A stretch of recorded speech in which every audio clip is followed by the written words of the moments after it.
Hey all, Alex here at your home of the Music Deep Dive, and today it's time for another discography dive. Today we'll be looking at the albums by the man behind projects such as Volcano Choir, Big Red Machine, and of course, Bon Iver, Justin Vernon.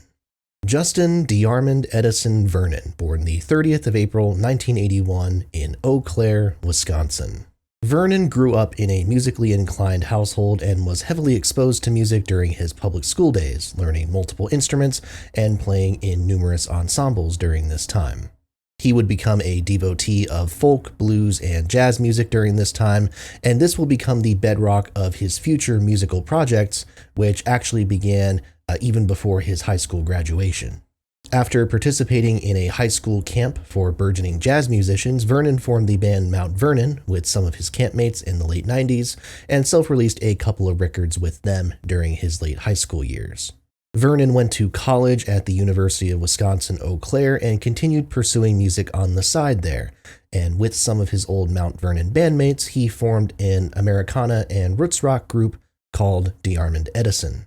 And they were a good band too. DeArmond Edison seemed on the surface, in fact, to be potentially Vernon's ticket to making music a viable career path, a group of talented musicians making records that were creative while also still connecting with some of the alternative rock and alt-country sounds that were popular in the early 2000s. When the band realized that Eau Claire was not going to provide the success they were looking for, they relocated to Raleigh in 2005 and had some reasonable success there. Their residency at the Bickett Gallery has become sort of legendary in those local circles for how improvised and diverse their set lists often were.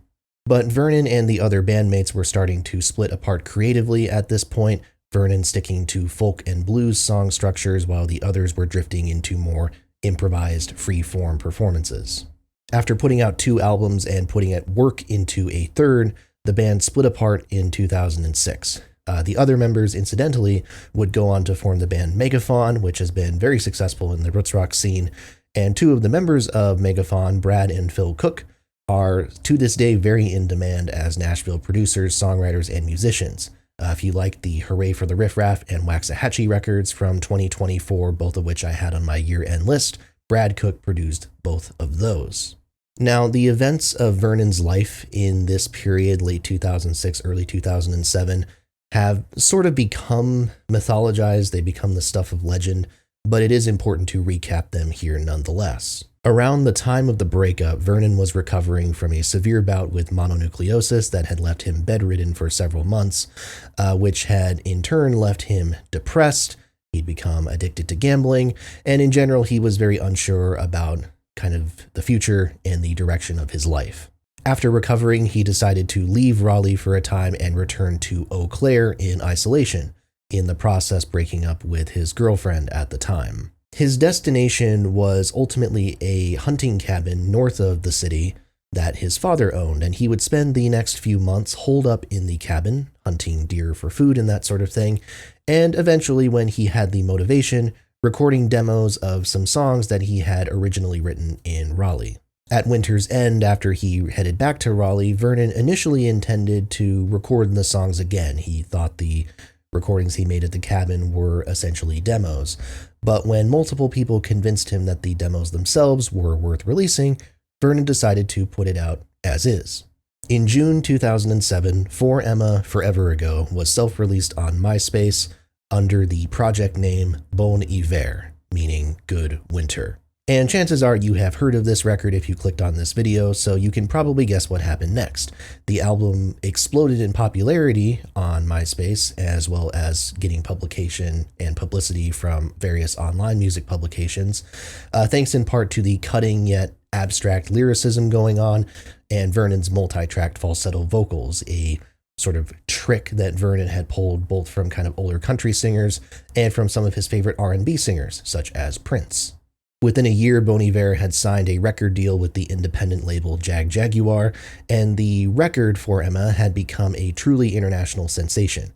To this day, For Emma Forever Ago holds a major spot in the world of so-called indie music. If you were to name sort of the archetypal indie folk record, if you will, For Emma is probably it. Vernon used the sudden popularity of Bon Iver to initiate a few other projects. He formed a blues rock band called the Shouting Matches with Phil Cook from DeArm and Edison, and he also formed the band Volcano Choir as a collaboration with the Milwaukee-based band Collections of Colonies of Bees. When the Bon Iver EP Blood Bank came out in 2009, the closing track of that EP, Woods, made its way to the ears of one Kanye West, who decided to sample it on one of the tracks he was recording for his upcoming project at the time.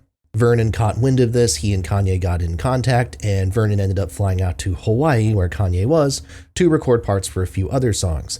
And as it turns out, the record Kanye was working on became My Beautiful Dark Twisted Fantasy, one of the most acclaimed hip-hop albums of all time. So, fair to say that these appearances also helped Vernon's prominence on a broader scale, and boosted his unique auto-tuned falsetto approach to a new audience. And to this day, you have various hip-hop artists like Frank Ocean who have copied that Justin Vernon auto-tuned falsetto effect ever since. The second full-length Bon Iver record, which came out in 2011, was in some ways even more successful than the first, with Bon Iver coming away with 2 Grammy Awards for the project, including Best New Artist. By this point, Vernon had assembled a cast of musicians to play on the records and tour. In particular, S. Carey, you might have heard of. He's done some solo work, which is pretty good. And to this day, Vernon has been consistently insistent that he wants Bon Iver to be considered a band rather than a solo project, even if he is the main songwriter and lead vocalist. But at this point, Vernon had become self-conscious about the level of attention that he was receiving, and also that the Bon Iver project was overshadowing his other work. And in late 2012, he opted to put Bon Iver on hiatus to focus on other material. Since then, Bon Iver has come out of hiatus as a project periodically over the years to put out new records and go on tour sometimes. After Vernon spent some time grappling with his anxieties about fame and being a public figure, in 2016 he put out the record 22 A Million under the Bon Iver name, a radically different record from anything the act had done before, with a heavy emphasis on electronic effects and distortion. Bon Iver has since toured a couple of times. They've also put out one other full-length record, 2019's I, and an EP that just dropped at the end of 2024. I got to see Bon Iver live in 2019 as part of their tour promoting I. It's one of my favorite concert experiences that I've ever had. Really powerful, really great band setup, and Vernon sounds really terrific live, with all the kind of band and the effects kind of backing him. He really shines in that moment. A really special experience that I wouldn't have traded for the world. Vernon has remained active with other projects as well. In addition to the Shouting Matches and Volcano Choir, there's also his work with the Minneapolis art collective Gangs, the alternative rap project Jason Feathers, his collaborations with the National's Aaron Dessner, including the band Big Red Machine, and of course his work with artists such as Anais Mitchell, Kanye, and most recently, and perhaps most notably, Taylor Swift on her 2020 albums Folklore and Evermore. Vernon, in his way, has carved out a very strong musical niche for himself. In some ways, he's become kind of the prototypical indie folk singer-songwriter guy, and his very just kind of one-of-a-kind vocals and his approach to singing make him a very engaging collaborator. It's no surprise that many big names, especially these last few years, have wanted to work with him. Throughout all of this, Vernon has kept his personal life pretty close to the vest. There's not much to report on beyond pure speculation, and I would rather not get into gossip or anything like that. But throughout all of it, what we do know is that he is connected and has continued to stay connected to his roots in the upper Midwest, and specifically Eau Claire, and his studio April Base sits only a few miles outside of Eau Claire itself. Okay, so this is an all-encompassing look at all of Justin Vernon's records.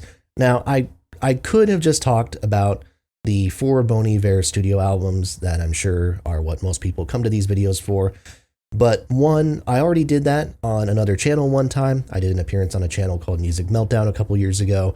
I'll put a link to that in the description.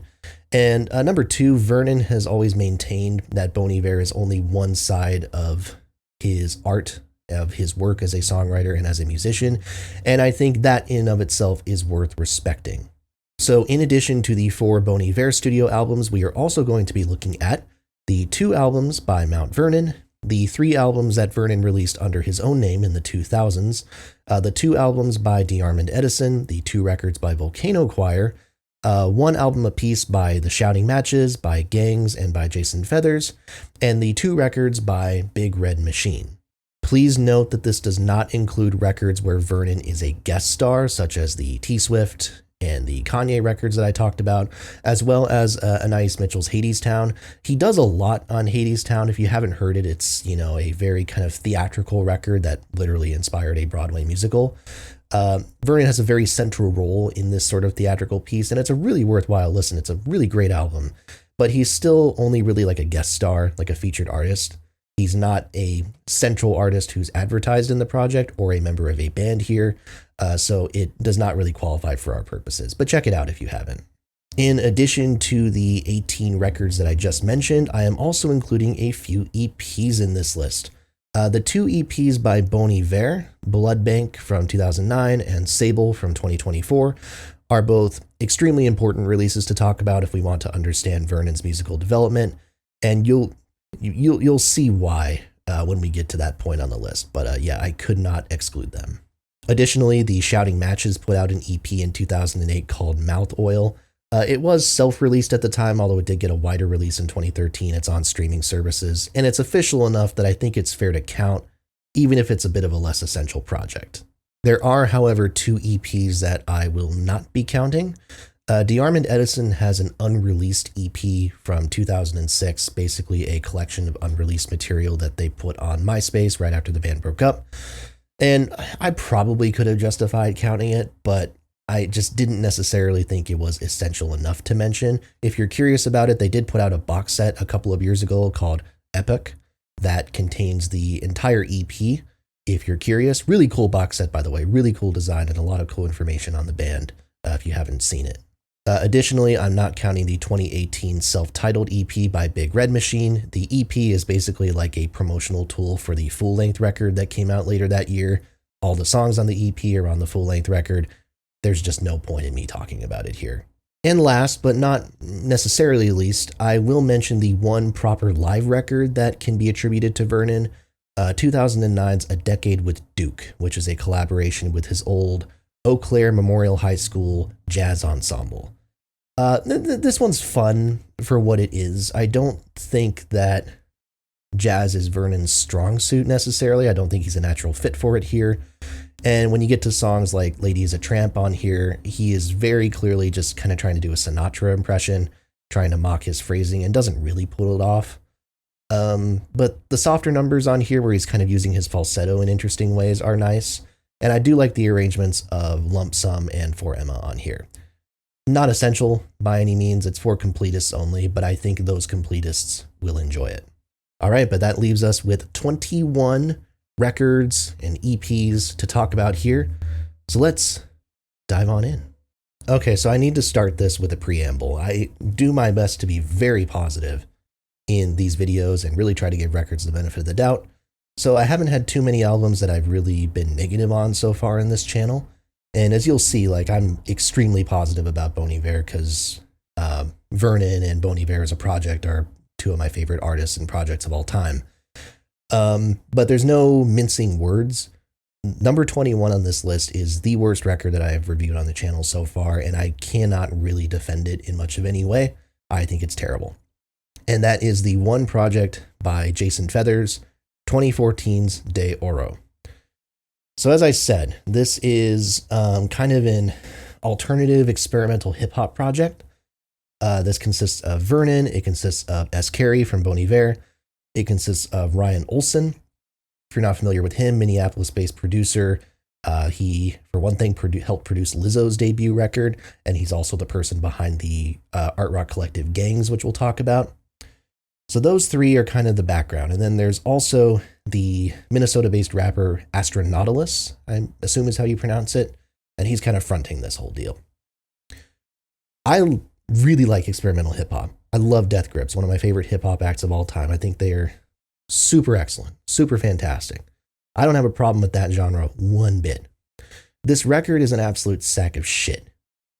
And I don't feel that bad saying that, because one, I think you have to call it for what it is. Number two, Astronautilus himself was subject to some pretty bad allegations a few years ago that he admitted to, and he's kind of just disappeared from sight ever since. So I don't really feel too bad being negative on that guy in particular. Yeah, this record's terrible. The production is interesting. I think that's the one like interesting part I will give this record. I think, and a lot of that I think is credit to Ryan Olsen and Vernon himself.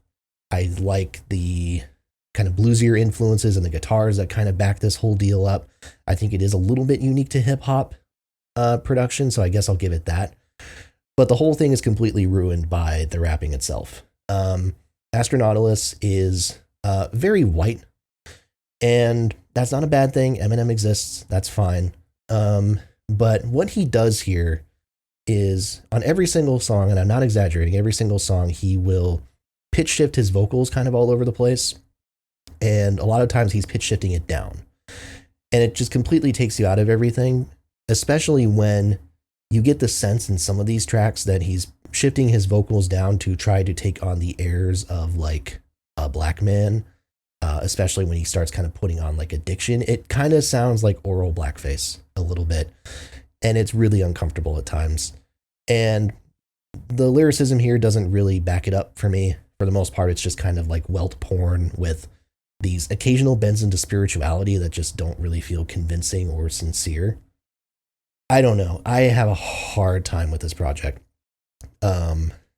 So I wish I could be more positive about it. I don't want to be too negative towards like Vernon's work. And again, it gets a lot more positive extremely quickly, like pretty much immediately. But I cannot mince words with this one. I think this is terrible. It's just a really bad misfire. Eccentric, I guess it's trying something, but I think it's a swing and a miss. And I think I have so many problems with it that it's a little bit irredeemable for me. So it's my clear bottom. Can't stand it. So yeah, check it out if you're morbidly curious, but I could not recommend it even to a diehard hip hop fan. I'm sorry. Okay, we got the negativity out of the way. Now we get a lot more positive very quickly. Number 20, I have the debut record by Mount Vernon, 1998's We Can Look Up. This is a very precocious album, which isn't to say that it's bad or especially obnoxious, but it's very earnest. There's a certain earnestness here that I think you can only find with like a high school or college age jazz ensemble. And I say that from some experience, knowing the types of people who play in those ensembles from my own background. It's the type of approach where you, like, the kids involved, the people involved think that every idea is a good idea and that every idea is worth including. There's a lot of stuff going on. There's very ambitious, and it's kind of just messy and all over the place. Now, some of these songs do jam. I really like the song Thompson. I think that has a hell of a groove to it. Vernon sings lead on a good bit of these songs, and it's interesting to hear like how much he takes from, quote unquote alt rock, radio rock during this part of his career. He almost sounds like a Rob Thomas clone at times, like on the track High Five. Although then he starts kind of scat singing towards the end of that song, and the impression kind of disappears. Again, there's the jazz influence there. I'll also say shout out to Sarah Emma Jensen. She plays, I believe, saxophone on the record, also sings lead on a couple of tracks. Very pleasant singer, and it is from her name that the record For Emma Forever Ago comes, since she and Vernon did date for some time. It's an ambitious project. It's very long. It's a very long record. It's like, I don't remember the exact length, like 70-something minutes, I think. Not really worth your time unless you're a completist, but it is interesting to see kind of what his roots are. So that counts for something. We Can Look Up is my number 20. Number 19, I have the second Mount Vernon record, 2000's All of Us Free. I have a lot of the same critiques with this one as I do of the first one, but I do think this is better, in part because this is a smaller ensemble than the first record. There's not as many players kind of going around doing all these things, which I think condenses things down in a nice way and kind of consolidates the ideas and the ambition a little bit more. And also, I think we are stepping away from the jazzier influences here. You still get those kind of lush horns that are very present, kind of gives you like, I don't know, Chicago vibes a little bit at times. But you have songs like Feel the Light here, which show Vernon really starting to dip into Americana and blues style songwriting. So I like the focus and I like the direction it's going down. Again, it's still prone to those same kind of indulgences that you see on the debut record. The song Back Down, towards the end, detours into this like pseudo reggae breakdown, which is odd. But again, it's that same kind of youthful ambition that has like a charm to it that I can't not be somewhat entertained or like smile a little bit to. It's also shorter than the debut record, which I think helps immensely as well. Again, nothing spectacular. It's still very formative, but I do appreciate the focus of this one a little bit more compared to the debut. So, yeah, All of Us Free comes in at number 19. Number 18, I have the first Vernon solo record released under the name J.D. Vernon, 2001's Home Is. You definitely hear a bluesier influence on this record compared to Mount Vernon. Some of these are tracks that are originated from Mount Vernon that you hear in the first couple of albums that have been re-recorded by Vernon solo. Like the song We Can Look Up is on here. Feel the Light is also on here, and I like that it kind of leans into Delta blues tropes a little bit. He's definitely really exploring with that sound on here in a way that he doesn't do as much in future records. So that says something, I think. Now, that said, again, am I convinced by Vernon as a blues singer? I don't know. The track Train Yard Blues on here is a bit on the nose. Like, it very much feels like, 20-year-old Vernon trying to emulate a traditional blues singer. Not my favorite thing in the world, but at least he's enthusiastic. At least he's trying and giving it his shot, and that's what counts. And then there's a song Morning where Vernon is like rapping on here. That might have been a bit of a mistake in hindsight. But again, he's young. What can you do? Similar critique to the first Mount Vernon record. These songs are very long. That's the other piece of that, those Mount Vernon albums. Those songs are quite long at times. The song When It Rains Down Here on this number, really cool idea. It's a very lovely song, really nice fiddle on here. It's also almost 9.5 minutes long. I think this is definitely a record where the ambition and the vibe kind of takes over at the expense of like tight songs. But that said, it is a vibe. And I think that a lot of the kind of extended acoustic instrumental bits work really well in kind of that background music sense. It's still someone finding his feet as a songwriter, and I think that's the important thing to keep in mind here. And for what it is, it's nice. Home is a nice record. Again, for completists only, but good for understanding where Vernon was coming from and where he would continue to grow to in the coming years. Number 17, I have the lone studio record by the Shouting Matches, 2013's Grown Ass Man. This is exactly what you'd expect, I think. It is a blues rock record that doesn't really stretch itself too far, I guess. It is an album that has a pocket. It kind of finds that pocket, it finds that niche, it kind of settles itself neatly inside there, and it doesn't really move from there after that. It has some cool grooves. There's some songs that are really nice on here. I really like Gallup, New Mexico was a highlight for me. I also liked Heaven Knows and Milkman. But again, you sort of know what you're getting into going in. And like I was saying with Home Is, I don't know if Vernon's vocals sound super perfect for this kind of blues rock vibe. Some of it, and I think it's a twofold issue. I think some of it is, I don't know if Vernon's voice has the natural power and weight necessary to deliver the material. Some of it might also be that the mix here is very dry on his vocals. Like, it makes it feel a lot more kind of vulnerable. Like, just like if you add some like slapback echo or on it or something like that, I don't think it would be as noticeable to me. But either way, not super convincing for me. But again, at the end, I think this is probably the Vernon project that's the closest to just like a vanity project, shoot the shit type of thing with his buddies. and I can't help but kind of enjoy it. I think if you're looking for blues rock music that isn't going to challenge you necessarily, but is also just kind of solidly enjoyable, you could do a lot worse than this record. Grown Ass Man, it's pretty good. And at number 16, I have the 2008 EP by The Shouting Matches, Mouth Oil. I do actually prefer this one to the full-length record by a bit, even though I do think there are a lot of similarities here. I think the guitar sounds on this EP are a bit more aggressive than what you get on Grown Ass Man, and I think the production here is slightly lower fidelity, especially on the vocals. And again, that's where I come back to the production thing. I think the sound of this helps Vernon's voice come across a little bit better than the full-length record from a few years later. Especially the second track, Bear.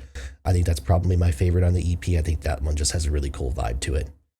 Again, same strengths, same critiques for the most part as Grown Ass Man, but to me, I think this one hit me a little bit stronger. I found myself appreciating it and digging it a little bit more. So maybe check that one out first if you're curious about his blues rock material, but you probably can't really go wrong with either one. Again, they'll get you about the same level of solid quality.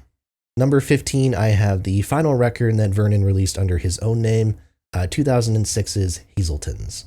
This might be a bit of a surprise to some people that it's kind of this low on the list, since it's the last thing that Vernon did right before Bon Iver. I also see that, like, I think this is technically considered an EP. I could probably personally go either way. It's over half an hour long, so it's definitely on the longer side as far as EPs go. But in any case, there's no doubt that if there's anything in his discography up to that point that is a direct predecessor to Bon Iver's material, it is this EP. Vernon had been delving into, like, he has falsetto moments in some of his, like, solo stuff and with DeArmond Edison before this, but the track Frail Sail on this EP is Vernon playing with his falsetto for the whole time here, over this acoustic backing that is very reminiscent of what For Emma will go on to do. Although here, again, you stick with it for a while, but then it eventually disappears at the end in favor of this kind of cacophony of drums. So even then, there's still a little bit more kind of sonic variation here, as a little bit of that kind of ambition that For Emma, again, just really consolidates because of the nature of it. As far as why it's this low down, again, I think this is good. I think we're at the point where these are all solidly good albums. I think maybe it's because for being a half hour long, 7 tracks, there are a lot of kind of extended instrumental passages on this EP that are nice, but maybe don't necessarily captivate my interest a ton. The track Song for a Lover of Long Ago, which is the penultimate track, is, again, very long, like feels like all of Vernon's projects have at least one of those types of songs. It's 8.5 minutes long, and the kind of last 2 to 3 minutes is just silence, which, again, artistic choice, it is what it is. This track is also, I believe, a relic, a leftover from DeArmond Edison as well. I think it's one of the ones on the unreleased EP. There's 1 or 2 of those on this one. It's nice, but again, I think it's fascinating to watch the leap in his songwriting from this EP, this record, to For Emma. It just feels like there's a whole kind of new wave of inspiration and strength in what he's doing that just isn't as present here. So while Hazeltons is nice, and I think there's a nice transition if you're looking to explore his early stuff from For Emma to this record, I would just say keep your hopes in check. I don't think this is superb, but I do think it's good and a sign of the direction he is going down, without a doubt. Number 14, I have the lone record by the art collective Gangs, 2010's Related. So this is, as I said, kind of an art rock, art pop collective of musicians from Minneapolis and from the upper Midwest. So Vernon's on here, the Cook brothers are on here, Ryan Olsen is kind of the man who is like the center stage here. You also have like other various musicians who are helping out, like Michael Lewis, who appears in a lot of Bon Iver projects. Dessa is on here, I believe. I know Harmart Superstar is credited on like the Wikipedia article as like having worked with them. I don't think he's on this record though. And it's interesting that like you put all these people together and it just doesn't really sound like what you expect. There's a very late 80s ethos to this record and how mellow it all is. lots of the tracks on here are very like constructed, in the sense that there's like a lot of instruments kind of building on top of each other, and it feels very like composed. And it's a record that's also very massive and very meditative. Supposedly each track was recorded at the same exact tempo. I don't know if that's true. I didn't check, but that fits the vibe also. It feels very kind of like one note. We're doing this thing with slight variations on it throughout this whole process. As far as kind of all these records go that I'm talking about, this is probably the one where Vernon is the least of a focal point, apart from maybe Jason Feathers. He's clearly there on all the tracks. You hear his voice pop up here and there, and some of the guitar tones I think are unmistakably his. But there's so many musicians kind of running around getting in their pieces here that he's never such a central figure that he stands out. There's good moments. Some really good moments on here. I really like No Sweat. Very kind of hard grooving track with some sweet organ playing, and Michael Lewis's saxophone is really prominent as well. But for a lot of this runtime, I mean, it's 55 minutes long, and it is all good. There's nothing that I would point to as an obvious weakness, but there's not enough dynamic range for me to confidently pick out like clear highlights from here and there. And it'll engage you enough with what it's got, but I don't know how many individual tracks on this I'm going to come back to as like replay value. I think, again, this is another record where I'm attracted to the vibes, the vaguely art pop, almost sophistopop nature of it. But it doesn't necessarily captivate me as a full listen. And I don't know if any of these tracks I would point out as like clear highlights of Vernon's discography or anything like that. So if that vibe sounds interesting to you, if you're a fan of that kind of late 80s sophistopop era, check it out. You might be surprised. For me, I think it's probably one of the last records on this list that I would say is like good, but not necessarily one I'm going to listen to super consistently. Number 13, I have another solo record, the last one on this list, 2005's Self-Record, or Self-Record, however you want to pronounce it. This is a collection mostly of these like demos and unfinished songs that Vernon recorded solo. I think there's even like one or two live performances on here. And the result is kind of what it sounds like. It's a lot of tracks that feel kind of fragmented and not altogether that tight.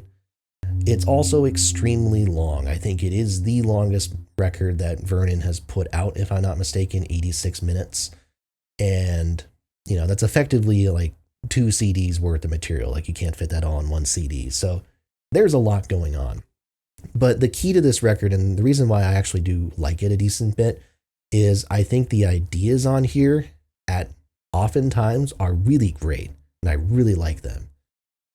The song Right Down There in Your Tributary, which is a really cool title, by the way, features Vernon playing around with these like different guitar sounds and pedal effects and things like that in a really cool way. I think compared to everything else he's done, which at this point includes like early DeArmond Edison stuff, it's by far, I think, the most he's kind of fucked around with production on anything. And I think you see that kind of building into like the type of stuff that he'll do on future albums. The song The Orient and the Gatsby's Slew of Choices is, I think there's an interesting focus on drum programming here that I think will foreshadow what he does on like 22 a Million and the Big Red Machine projects, for instance. That's really cool. And I really like the closing track here, We Will Never Die. Again, a very like extended meditative piece that Vernon does a lot of at this period of time. And he has this like guitar strumming bit, but there are also these like very melancholic trombone solos that, when I say that, sounds a little bit like it clashes or something, but I don't know. I think it works actually really well. So, you know, even though it's, again, a long ass song, it's 12 minutes long. Again, it's a vibe. And I think, you know, we're at this point now where we're getting out of like just straight up vibes territory for early Vernon material and getting into albums where I think actually like the songwriting feels fleshed out and cohesive and coherent. But as far as his like vibes focused material is, if you will, I think this record succeeds the most. And I think if you value ideas and hearing ideas from a songwriter who is still building his process and finding his footing, this is a really good example of that. So yeah, it's my number 13. I think worth a listen. Number 12, I have the second and final record by DeArmond Edison, 2006's Silent Signs. Good album, solid, very good album. Different vibe from the first one for sure. Vernon's lyrics at this point are starting to resemble the kind of more impressionistic imagery that he will adopt later on with Bon Iver especially. And I think that matches well with the actual songs. The song structures, the song lengths and things like that are a lot more compact, a lot tighter than they've been on any of his other releases, any of his previous releases, and I think that benefits it really strongly. I really like the track Heroin, very nice number on here. The hook on here is this very like soft falsetto performance by Vernon. Again, he's introducing that into his repertoire at this point. The closing track, Time to Know, has this very nice piano backdrop on it. Vernon kind of sinking into his lower register on that one. And I think it's also interesting to think of the song We on here, where Vernon is kind of stepping into like some religious influences lyrically. And that is something that, while it's never like a huge focus of his music, even with Bon Iver, it comes up enough, especially on like his most recent material, like I, for instance, that I think I like that as kind of a stepping stone, as a jumping off point for his explorations of spirituality later on. And I know he's talked about in interviews that that's been like an ongoing process he's struggled with throughout his life. So yeah, it's a good record, for sure. I think there are definitely some people who believe this is kind of a forgotten, lost classic, or a sign of like how good DeArmond Edison could have been.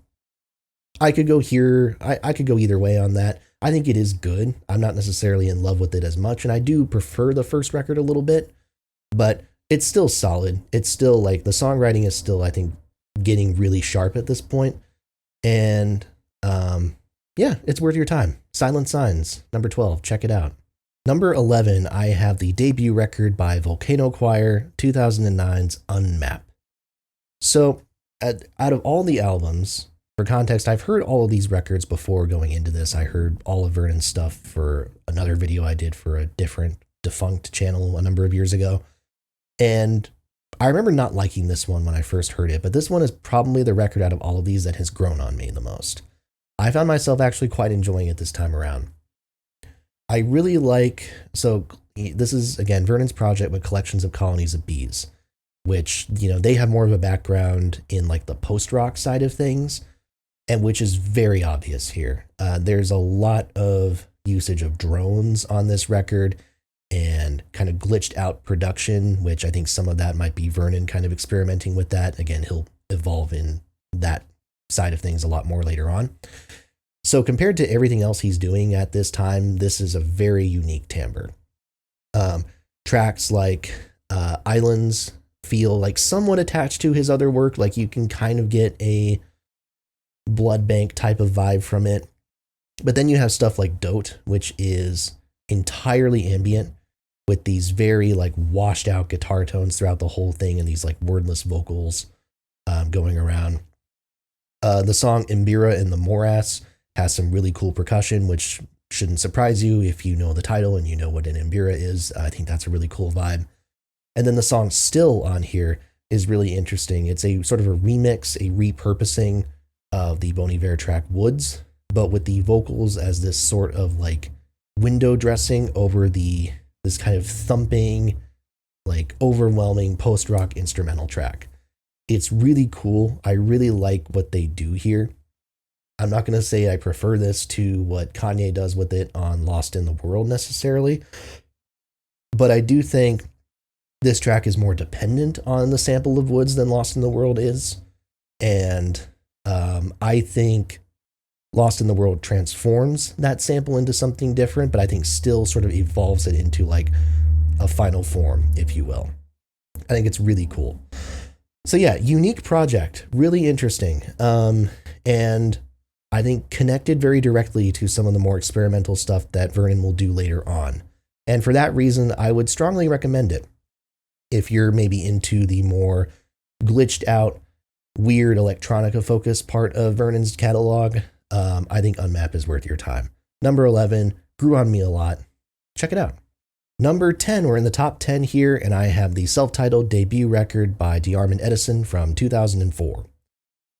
Very nice kind of Americana record here. Compared to what Vernon had been doing before this, I think you already see the songwriting maturing a decent bit here, and I think it's very much kind of settled into itself. There's kind of a newfound confidence here and a sense of conviction that doesn't necessarily fall into ambition without structure in the way that the Mount Vernon records do, or Vernon's first solo album does. I think one of my main hangups is Vernon, I think at this point is still very much finding himself vocally, kind of testing his limits. He definitely, like, I would argue potentially over sings at points especially on some of the more intense tracks on here, like As Long As I Can Go. And, you know, we've talked about song lengths a couple of times. You know, this is a 10-track record that is over an hour long. So, you know, these are lengthy songs that go on for a while, and probably most, if not all of them, could have been potentially trimmed a little bit. But that doesn't mean there aren't some really nice numbers. I think the softer numbers here for me in particular are the highlights. Really, really like the songs Dusty Road and The Unseen. Jackson and David is really cool, really nice instrumental piece. And there are moments on here where, like, the vocal melodies and the guitar patterns are clearly foreshadowing what he does later on. Like, there's one or two moments on here where, like, his guitar strumming is, like, super reminiscent of songs like Regarding Stacks off the first Bon Iver record. And that doesn't feel coincidental. And in that sense, I think at times, honestly, just as much as something like Hazelton's, I think you are starting to hear the Vernon that we have all come to know really getting his feet wet here. And I think as a product, as a bit of creative output, this is an enjoyable album and is worth your time. Again, long songs, and, you know, if you're not committed to that, if you're not willing to accept that, it could be a little bit of a slog at points. But I enjoyed it quite a bit. I enjoyed it a lot more than I was expecting. So it sneaks into the top 10, the first DeArmond Edison record. Really good. Yeah, give it a go. Number 9, I have the self-titled record by Big Red Machine from 2018. Again, this is the collaboration between Vernon and Aaron Dessner from The National. They had already done some, like, collaborative one-off bits a few times beforehand. I think they'd founded, like, a streaming service together. And I really like Big Red Machine a lot. I really like The National a lot. At some point, I'll do a video on this channel for them, maybe once they release whatever their next album will end up being. But I love The National. I love Aaron Dessner as a producer, so this combination is like chef's kiss. Now, this one is my least favorite of the two Big Red Machine records. And this one is definitely a very Vernon-focused project, and it leans into more of the kind of, again, electronica, experimental, sort of left field elements of both Vernon and Dessner. It kind of feels like 22 a Million matched with, like, the beats of The National's Sleep Well Beast. And the actual songs themselves on this record don't always feel like complete statements. They kind of feel like jams that have been extended over a period of time over these kind of unique instrumentals. But that doesn't mean that I think the moments and the kind of experimentation on here aren't really interesting. Again, this is another record that has grown on me a lot. The song Gratitude, with these very processed vocals that Vernon has one of my favorite vocal moments of his in general, when anytime he sings that line, you know, "We better not fuck this up," that whole bit. Really love that. The song Hymnostic has a sort of kind of gospel tinged piano backing to it. And that's really cool. I like that one. The song Forest Green on here, maybe my favorite track on the record. I think the melodies are superb. And, you know, Vernon, when we talk about vocal production with Vernon and how he utilizes autotune, some of my favorite kind of merging of different vocal layers and harmonizing with each other, some of my favorite aspects of those things appear on this particular track. Really, really good stuff. And then the closing song, Melt. I really like that one. It's just kind of this barrage of noise that just keeps kind of building and building and building. It's a really effective climax to the record overall. I mean, overall, it's an album where, again, I hear Vernon a lot in this one. I don't necessarily hear Dessner as much, apart from some of the more intimate moments and, again, some of the kind of drum production here. But as a sort of like kind of sequel to 22 a Million, I think you could do a lot worse. And even if I don't think the songs here are as emotive or compelling as Vernon is at his best, I do like it when he gets a little bit weird. And I have to respect that. And yeah, it's an album that takes some time. It's a bit of a grower, but I think it has some interesting rewards once you've sat with it enough. So check out the self-titled Big Red Machine record. It's good. Okay, number 8. So we've hit the top 8, and people who have been keeping track have probably noticed that, all 6 Bon Iver projects are still on this list. I wish I could be more interesting and say that the Bon Iver projects aren't consistently Vernon's best work, but in my opinion, they pretty consistently are. But number 8 is where I do have my first Bon Iver related project, a record that I've always wanted to love more than I do and just have never quite connected with at that level. And that is the most recent full-length record, 2019's I, I.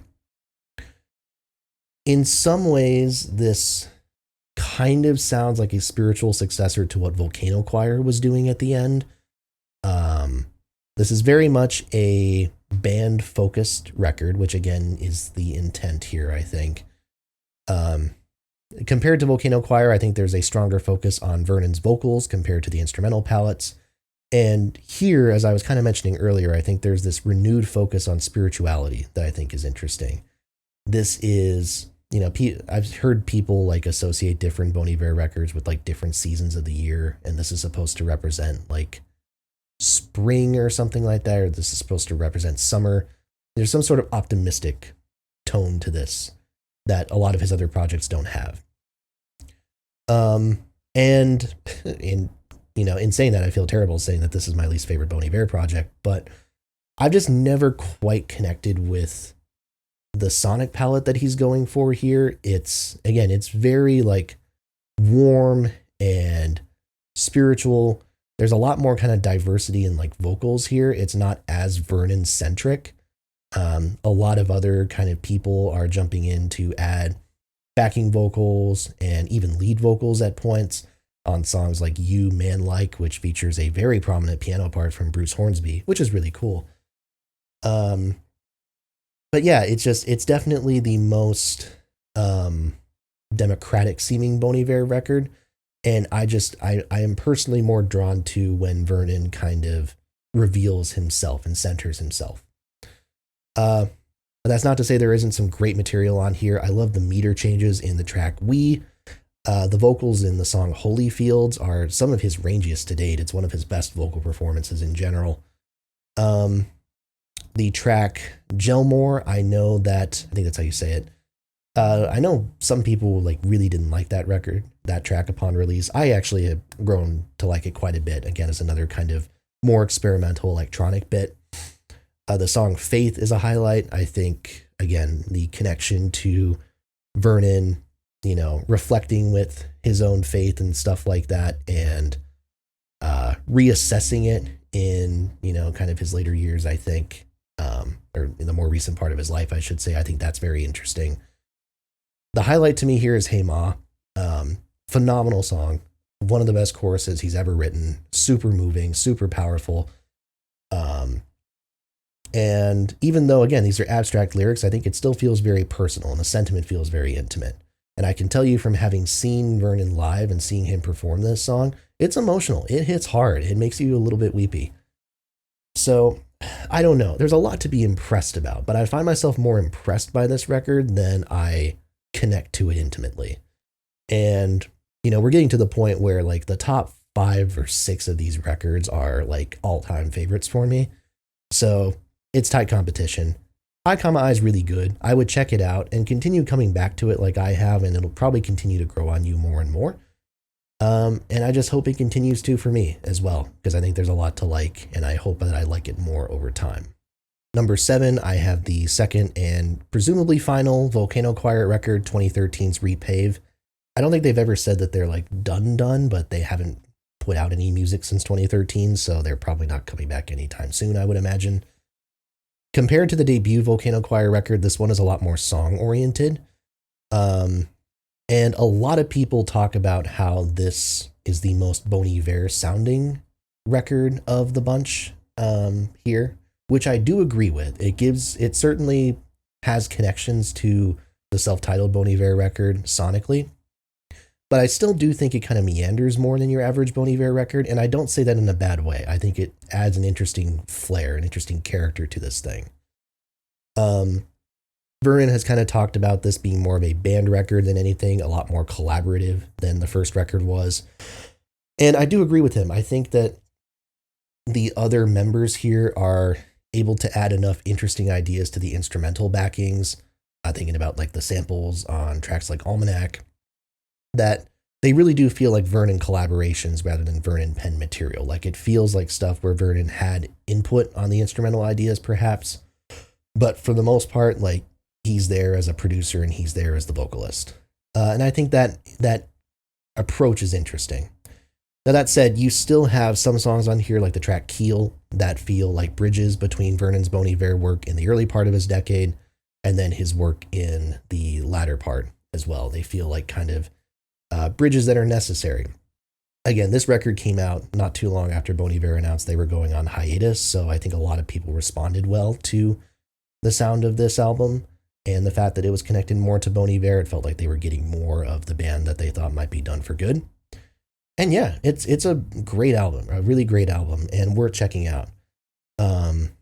Again, does it live up to the height of Vernon's best material? I personally don't necessarily think so, but I think it's one of the best examples, if not the best example, of Vernon working in a band capacity as a collaborator and really succeeding in doing that. And I think that says something. So Repave, it's at number 7. Really cool album, and it would be really awesome if Volcano Choir makes more music in the future. I think this is a band that still has some potential to do some really awesome things. Number 6, I have Bon Iver with the first EP, 2009's Blood Bank. This EP, it's phenomenal. It's a great EP, and it's one of my favorite EPs in general, which probably says something that this is the first Bon Iver EP that I've mentioned. And what makes it sensational, I think, is that it's bookended by 2 of the best Bon Iver tracks, certainly from this era. The title track that opens the record is a For Emma outtake that kind of sounds like what For Emma would have if it had been recorded in a professional studio. You still have kind of the dynamics from that record, but with this added like clarity that comes from a professional studio setting rather than like a remote cabin. That is really effective and really nice. I really, really like that song. But holy hell, that closing track. We mentioned Woods a couple of times now. It kind of defies description. It's one of my favorite Bon Iver songs. It's the most experimental thing that Vernon has done to date at that point. Entirely a cappella number. Very, very heavy auto-tune on this one. It's not really noticeable on For Emma as much. It's like there, but it's kind of, you could miss it if you blinked. And here, very heavy auto-tune, very heavy like vocoder effects and reverb applied to the vocals. It's just this magnificent thing that keeps building from this one isolated voice to this cacophony of block harmonies and counter melodies and things like that. Stunning. And I can understand not loving it. It's not everyone's cup of tea, but to me, it's, again, one of the best things he's ever done.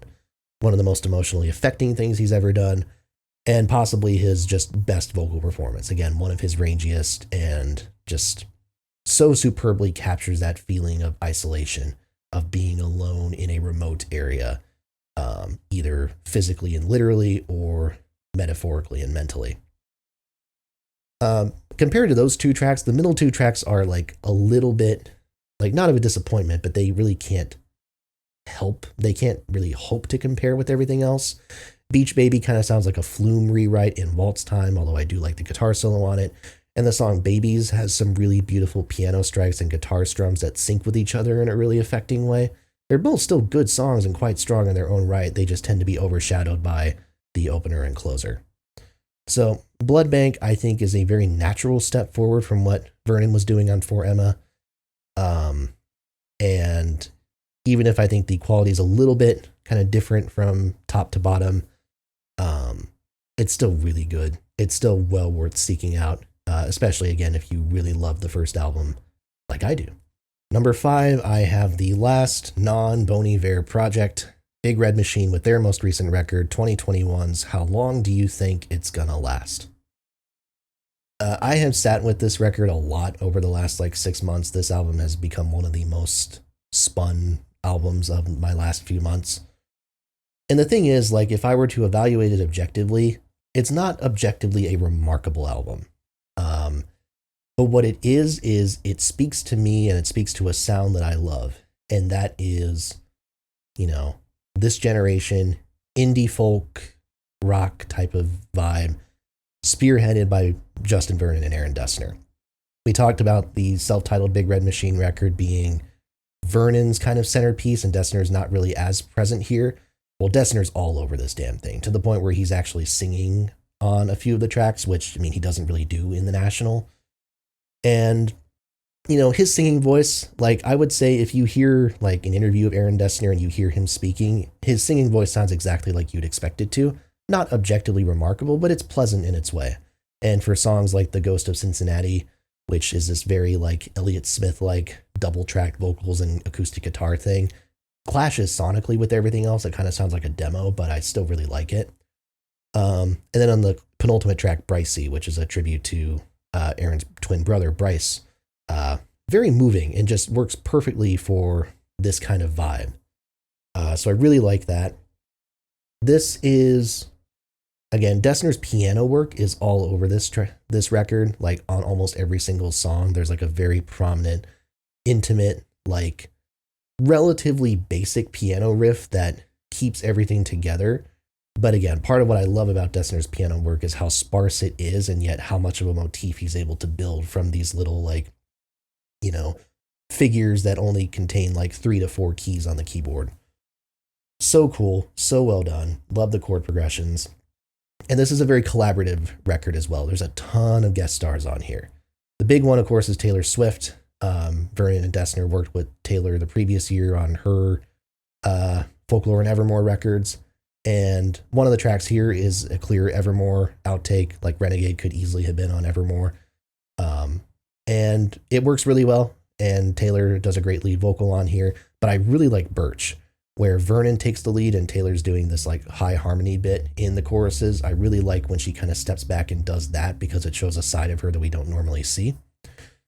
And again, so many other great collaborators. Robin Pecknold from Fleet Foxes appears on the track Phoenix. I got to see Fleet Foxes perform that live in Portland. It was superb. The bassist, Christian Wargo, I think is who it is. I'm sorry, I can't remember his name. He did Justin Vernon's part on there and did a great job. Anais Mitchell is on a bunch of these tracks. Latter Days, the opener, and New Auburn, the closer. Really great. Love how her voice works. New Auburn in particular is a gut punch. Gets me every time. If there's one thing about this record which is very consistent, stays to its strengths, very kind of warm and autumn-like, I suppose. The one kind of thing that I'm not crazy about is I do think the record kind of slows down in the kind of around the halfway 2/3 mark. I'm not crazy about tracks Easy to Sabotage or Hutch, for instance. I know Hutch is a tribute to a fellow musician, a friend of theirs who had passed away not too long ago. But I'm not super in love with those ones. It's once you get to Magnolia and the meditative June's a River featuring Ben Howard and This Is the Kit that I think it finally picks up steam towards the end. But yeah, man, so many great songs. Reese is fantastic. I really like Hoping Then. It's warm. It's a long album. It's over an hour in length. But if you like this vibe, if you like what they are going for, and you like this kind of autumn, October sound, I listened to this thing driving in the fall this year so much that it fits the scene perfectly. So yeah, I think Professor Sky, if you know his YouTube channel, he refers to it as sweater music, and that's exactly what it is. And if you like sweaters, and if you like autumn, and if you like the leaves changing and that sort of thing, you can't go wrong with this. I have a soft spot for it. It's my number 5. How long do you think it's going to last? Yeah, I think it's terrific. Okay, now we're entering the top 4. And as you could probably tell with the last couple of ones I've talked about, we're into records at this point that are not just like flawless pretty much for me or close to it, but records that have a lot of personal meaning to me that I have sat with a lot. So as much as I'll try to keep my thoughts condensed here, I can make no promises. My number 4 is going to surprise potentially some people, might be controversial. Again, I adore all the top 4 here, so stick with it. But it is going to be 2007's For Emma, Forever Ago. I mean, what can you say? It's the record that made Vernon's name. And I think it's interesting to listen to this record after hearing what he did before. Because it's the most lo-fi thing he's ever done. And that's consistent just across the board. It's the most lo-fi sounding record that he's ever made. And it plays so well, I think, to the strengths of the arrangements that he's making here. I love how Vernon uses like electric guitar to create this sense of texture and give a real bed of sound for the acoustic guitars to play over. Like, people picture this record, I think, as like sad guy with like an acoustic guitar, like creating these sounds, and they're there, right? I mean, that is regarding Stax in a nutshell, for instance. But so many of these tracks, like, they're there and they work in the way they do because of these haunting echo effects created by these beds of electric guitars. The electric is what I think gives the record its extra edge and makes it not sound like a clone of like Iron and Wine's The Creek Drank the Cradle, which is like an identical type of like album that was recorded as a demo but ended up getting released professionally. The melodies on this record, compared to anything else that Vernon did before this, are on another level. I think he is very consciously writing songs that focus on the sense of melody, and his falsetto singing, which again he's only like dipped into at times on previous releases, is pushed to its limits here. He's pushing his range as much as he can, and that gives these melodies, I think, the maximum possible like strain. Like, they feel tense, they feel pained. And that to me is like a conscious choice based off of how he's writing those melody lines. And again, you have like those auto-tune experiments. They're not very prominent, but they're there. You have songs like The Wolves, where the backing vocals here are very clearly processed, which works in the sense of everything else going on. And there's so much like pounding guitars. There's like backwards drum loops going on in that track. Like, a lot of just interesting ideas here. This is not, again, just one guy with a guitar just sitting in his cabin writing songs about how sad he is. Like, this is like creative stuff, deeply creative stuff. Most people are aware of the most successful tracks on here. Flume is stunning. Again, the backing vocals on here, the harmonies are really great. Christy Smith, that's the girlfriend from Raleigh that he broke up with. She had some vocals here. I think they recorded them when he went back to Raleigh afterwards.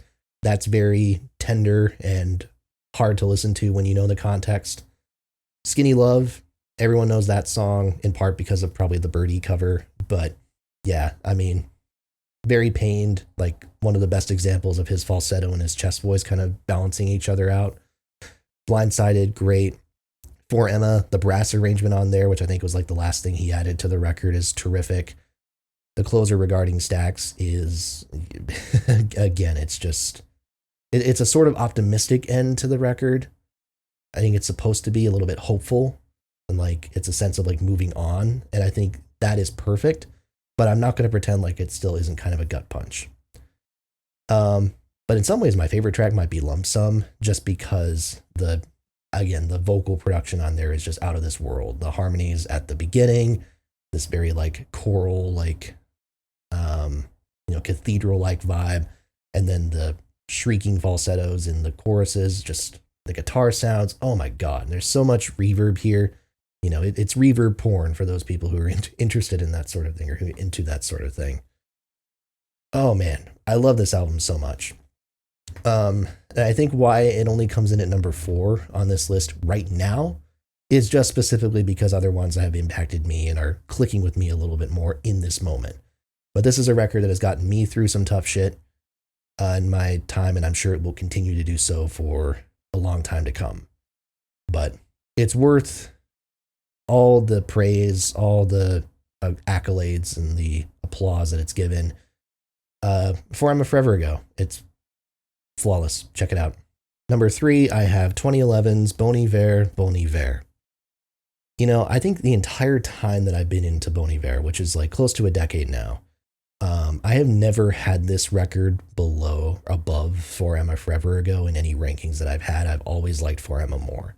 And I don't know what it was on this last listen, but something about this one clicked on a high level that it hadn't before. And I think really that's because in some ways this to me is maybe the most musically impressive thing that Vernon has ever done. You get it feels like kind of the culmination of some of the experimentation he's doing on some of his other projects. Like you start to hear the Volcano Choir influence come in here. You start to hear the influence of even like Gangs, the very 80s influence on songs like Beth Rest, the closing track. It kind of feels like if one of the Gangs tracks had a really strong central hook and vocal performance. And that combined with the fact that, again, there are more musicians collaborating here. It feels like Vernon is stretching himself a lot, makes a record that I think is just stunning and super engaging to listen to. The opening track, Perth, that just opening electric guitar bit just kind of gets me every single time. It's just so somber, so despondent, and so sad. And then when that snare drum comes in with the backing vocals, it sets the scene so well. The track Holocene, of course, is probably the one most people know. And, you know, you don't need me to tell you how great it is. I think it's the sense of dynamics on that song and the multiple kind of builds only for things to crash down into silence again it shows such a growth in his songwriting in the last like 4 to 5 years, or even the last like 3 years compared to that. Like, if you were to tell me, I think that the same person who was writing some of the, like, I don't know, the drones on some of his like early 2000s stuff and the kind of lengthy 9, 10, 12-minute songs was going to come back in 2011 and write a song like Holocene, which is one of the most interesting, well-developed songs of the last 20 years, in my opinion. I wouldn't believe it was the same person, but it speaks to how sharp he's become as a songwriter and as an arranger. So, I mean, it's possible those two songs that I mentioned there are my two favorites on the record, but don't let that take away from everything else. You have Towers, which has some really great kind of rhythm guitar and drums on it. I love Mishikant, the kind of triple meter, sort of almost whimsical but kind of haunting vibe that one has. Washington with its like delicate piano, the horns on Calgary, some terrific dynamics on there. And then, as I said, Beth Rest as a closing track is one of Vernon's better vocals. And even though some people like criticize it, think it's like Bryan Adams core or something like that, I don't get it. I think it's earnest. I think it works perfectly for what it is. And I think the hook, the riff, the vocals, all of that stuff just elevate it so much. I love it. So yeah, again, I think maybe out of my top 4 or 5, this is maybe the one that has the least purely emotional connection to me. The one where my connection to it is the most based on rationality and trying to trying to evaluate it as a piece of music on a more objective level. But yeah, man, it's so good. And I still will not pretend like some of these songs don't move me deeply to this day with all the memories and emotions that I associate with them. It's my number 3. If you were to tell me that it's your favorite Bon Iver record or you think it's his best, I'm not going to disagree with you. I think it's superb. It's phenomenal and worth every accolade that it's received for sure. So Bon Iver, self-titled record, as some people call it, it's my number 3. Number 2, I have 2024's Sable. So again, I have not really talked too much about my own personal connections with Bon Iver's music at this point. I've talked about being very like emotionally connected to it, but I haven't really talked in detail. But I think I have to talk a little bit about this one just because I want to, for one thing. And I also think some people will be a little bit surprised that I have this EP high and they're going to think, oh, it's just recency bias or whatever. Yes, it is to an extent, and that's fine. This EP came out in October 2024. It came out this past fall as I'm recording this video. I am not going to pretend like I had a great fall of 2024. I have talked in other videos in this channel about the fact that I deal with like chronic depression and that sort of thing. And, between kind of battling that, I was traveling a lot for work during that time. So I was out of state for a good chunk of the fall, which wasn't fun. It was also why you didn't see as many videos during that time. And then also just some stuff happening like personally with some people who I know and love and care about. Mentally, it was just a lot. It was very tough. And so I found myself alone a lot of the time, feeling very isolated and in sometimes pretty dark spots, pretty heavy spots. We can't lie. And Bon Iver and their music has kind of gotten me through a lot of that stuff in the past. The records that I mentioned before, For Emma and the self-titled, have both gotten me through it. And of course, my number one has gotten me through it. So Sable coming out at the time that it did was basically like ready-made for me to appreciate it on that level. And I had not, I'd never got that connection with I, when it came out. For whatever reason, I just never developed that same connection with it.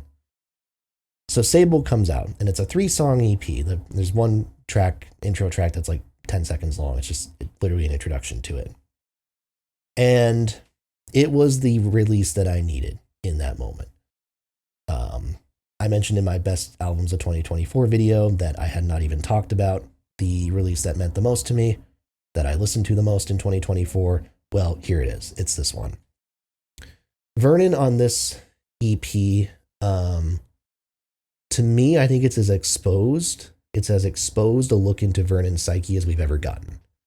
I think even on stuff like For Emma and 22 a Million, where he's definitely showing vulnerability, I think it's always couched in these, again, still very abstract lyrical ideas. And you don't necessarily get very blunt, descriptions of how he's feeling at any particular time. And he talks himself about how his lyrics, sometimes they're just mouth sounds, they're vowel sounds, things that sound good together. But here it's different. He's not really hiding anything here. Again, it's still creative. He's still messing around with ideas, but this is very direct. And I love it. I think it works perfectly. It's also there's a lot of drier of a production, I suppose, here, and Vernon is relying a lot more on his lower range here. A part of me does wonder if it's because he's lost a bit of his falsetto range now that he's kind of entering his 40s. It's very possible. But I love it when he uses his lower range because it is really great. And the song, so the first proper track, Things Behind Things Behind Things, I think is just emblematic of that. Probably my most played track of 2024. I adore it. It's the whole idea of this track is this metaphor for trauma and memories and, how when you're trying to reflect on things and you're trying to reflect on traumatic emotions and memories and things like that, that it feels like you're just entering a closet where there's just things on top of things. You're trying to organize your life and you just don't want to do it because there's so much there. And that comparison and that analogy, I think, is maybe simple. I don't know, maybe people think it's on the nose, but I love it. And it sounds so good. The guitar sounds are perfectly mixed, so bright and resonant. And the mixture of his like lower vocals with like kind of higher harmonies ghosting it in the background. It's superb, gives me chills. Speyside, the second track, the lead single, is this like acoustic number that is probably the closest to a quote-unquote traditional Bon Iver number that he's done. People say this EP kind of sounds like the 2011 record in spirit a little bit, and I kind of agree with that. But yeah, really great. Again, some really nice like falsetto vocals from Vernon in this one. And yeah, like I said, the acoustic guitar is really nice on here too. And then the closing track, Awards Season, is the kind of gut punch one where I can only interpret the vocals as the lyrics, as Vernon talking about a relationship that he'd had that went south. Again, with, there are people speculating about what Vernon may or may not have gone through in his personal life recently. I don't want to do that, but it certainly sounds like a song about a breakup, very blunt, and a breakup that both people involved are very sad about. And so much of it is just very intimate, like Vernon singing with hardly any accompaniment, a slight female backing vocal maybe. And that's most of the song. But then you have this middle bit where Michael Lewis's saxophones come in, very reminiscent of 22 a Million, where the saxophones are all over the place. It jumps in and it's just like goosebumps when you hear it. So in a way, I love this because it takes elements of his best material and mixes them together in this intimate and personal and just devastating package. And, I think that's certainly what I needed in the latter part of 2024 as I was dealing with my own emotions and thoughts and whatever.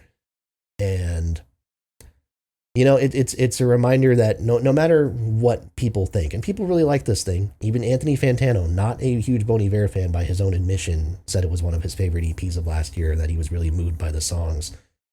Like, people like this thing, but again, it speaks to how just sometimes you have to be in the right headspace to click with something properly, and I was in the perfect headspace for Sable to click with me when it did. And yeah, it's, again, in some ways it was a tough end to the year for me, and this was a release that I needed to hear. So that's my number 2. And then my number 1 is a record that I have talked about on the channel before, very far back in kind of the early days. I did a video on the records that meant the most to me, or the pieces of music that meant the most to me. And one of them was Bon Iver's 2016 record, 22 a Million. Certainly a very controversial release. A lot of people kind of refer to this as like Bon Iver's Kid A moment, in the sense that they basically take the sound that most people associate with them, throw it out the window, and just turn hardcore into like electronic and quote unquote artificial music. Now, the difference is, I don't think that Kid A is as much of a pivot as pretty much anybody else seems to think it is. I think Kid A is actually very connected to what Radiohead was doing beforehand. It just seems like maybe a bit of a further evolution than people were expecting. 22 a Million, I'm not saying you couldn't have expected this at all, given what he was doing before, but there's no direct parallel to anything that he was doing before, apart from that first Volcano Choir record, to an extent. But yeah, holy shit. This album is, as I've said before, it is a contender possibly for my favorite record of all time. It really is one that has meant that much to me. It came out when I was talking in the intro about how Vernon was dealing with a lot of like crippling anxiety, self-doubt, identity crisis, trying to figure out, hey, I don't like the whole like being a celebrity thing. It makes me really uncomfortable, and I feel in some ways more isolated and alone than ever. And so he's taking these emotions. There might have been a breakup connected around that time too. I feel like I read that somewhere, but I could be wrong. He takes all these emotions, these feelings of isolation, and he throws them into this record, which is still a band project. Like, he's still making it with a bunch of other collaborators and creators, but yeah, very much feels personal and unique to Vernon and his feelings and his emotions. Yeah, it's very electronica focused. Like, it's very, very much a folktronica record. There's a lot of emphasis on sampling on here. Some really cool sampling ideas, I think, on this album. A lot of kind of like tape loops and things like that. Several of these tracks were recorded onto like cassette tapes and stuff like that. And what they would do is they would take the tape and like weave like pencils through it and shit, and like rip it out and like mess around with it so that when you feed the tape back in again, it sounds distorted. The song 29 Stratford Apartments, which in a way is the closest to a conventional Bon Iver song that you have here, with its acoustic guitar and what have you, has a lot of distortion in the sound, and that's because of those effects. And again, it's fucking around, it's playing around. But what it does in sounding distorted, and you have songs like 10 Death Breast where there's a heavy percussion section, but it's so like, it's mixed to a point where it literally sounds like it's clipping in your headset. You know, all of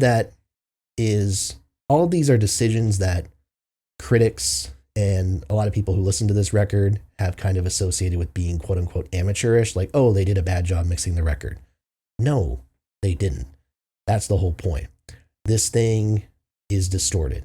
This is meant to be the sound of someone, frankly, who is having a mental break. That's how I picture it.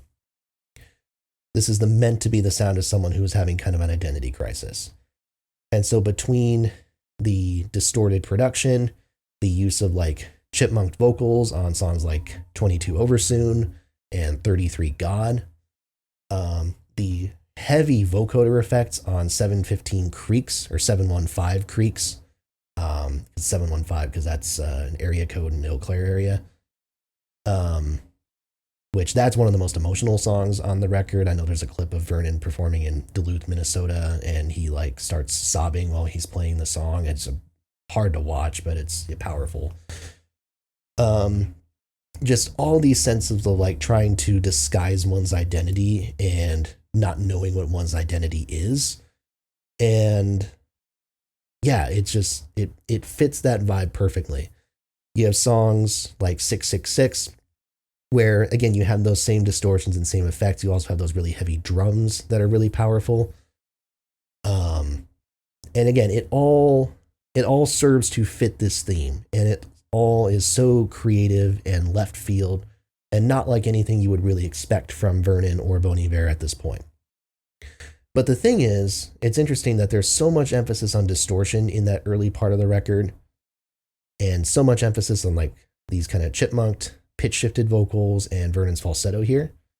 And then there's a moment, everything kind of like sinks into this serene sort of valley on the track 21 Moonwater. And then that segues into 8 Circle, which is possibly my favorite Bon Iver track and one of my favorite songs of all time. Slow build up, heavy saxophones, Vernon singing in his mid-range, not using falsetto like at all, apart from some like backing vocals. And that, to me, that moment is so cathartic because it feels like the first like 7 songs on this record, he's trying to find his identity through all of these and it's failing. And then on 8 Circle, the 8th track on the record, it's like he kind of figures it out. And then after that, you have 45, which has the Michael Lewis saxophones again, filtered through like a vocoder effect. And Vernon singing this kind of like vaguely bluesy lower range vocal, kind of interesting. And then the closing track, Million, which is very, it feels redeeming. It feels redemptive. It feels refreshing. Feels kind of like a precursor to what he's going to do on I, honestly. And again, it's Vernon using his mid-range. So he's abandoned falsetto almost entirely on those last 3 tracks. I don't know if that's intentional, but it feels like it's telling a story. And that means a lot to me. I think it's powerful. In a way, I think Million actually foreshadows like what he'll do on the closing track to Sable on awards season. So yeah, I mean, it's so creative. There's so many ideas going in, and it's such a shame that I think people were not willing to engage with those ideas in a productive way, and we're just, so many people, I think, just turned it off because it didn't sound like the Bon Iver they knew, or they were like, oh, this sounds like it was unprofessionally mixed. It sounds like shit. Not really engaging with what the philosophy of the record was and what the intent was behind it. And I think that in and of itself has influenced me as a critic and as a listener of music in quite a few ways. And again, when we talk about personal connection to this music, again, I've gone through mental shit in the past that there's no point in me talking about here. But records like this, where you're kind of questioning your identity, you're questioning like the meaning of a lot of different things and not really sure what you are, who you are, where you're going, that has spoken to me. in many ways. Very cathartic. And it's still hard for me to kind of listen to this record and not just feel seen on some level. It's hard for me to listen to this and not just get kind of like emotional and get overwhelmed with memories and thoughts and feelings of years gone by. And yeah, isn't that why we do this in the first place? Isn't that why we love music as much as we do? Because of those emotions that you can try to explain, and I can try to explain as much as possible, but at the end of the day, you're never going to justify it. Maybe 22 a Million isn't objectively the best Bon Iver record, and that's fine. If it's not your thing, that's fine. But holy hell, it clicks with me in a way, truly I think in a way that no other record does. And for that, I mean, I'm just going to point back here.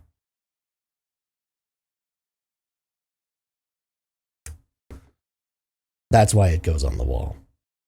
That's why it's on the wall. But all right, that is it. I want to say thank you all so much for watching this video. A lot of talking about Justin Vernon and Bon Iver and the various different Justin Vernon projects, and a lot of talking about feelings. I know that can be difficult. So I really appreciate you bearing with me. Again, Bon Iver and Justin Vernon's music has meant so much to me throughout the years. And again, maybe it's something about being a relatively sad guy from the Midwest, I guess. A relatively sad white guy with a beard from the Midwest. Maybe that's the vibe. I don't know. But I love it. I relate to it very strongly, and I look forward to any and all future projects that Vernon, in Bon Iver or otherwise, will continue to release. It means the world. So just thank you for the music. And with that, I'm very curious to know what your favorite Bon Iver records are, what your favorite Justin Vernon projects are. Let me know in the comments below. Please make sure to like, comment, and subscribe. As always, more reviews, more discography dives are to come. Make sure to hit that bell for notifications and tell a friend as well. Thanks a lot for watching. And I'll see you next time right here at your home of the Music Deep Dive. Be well.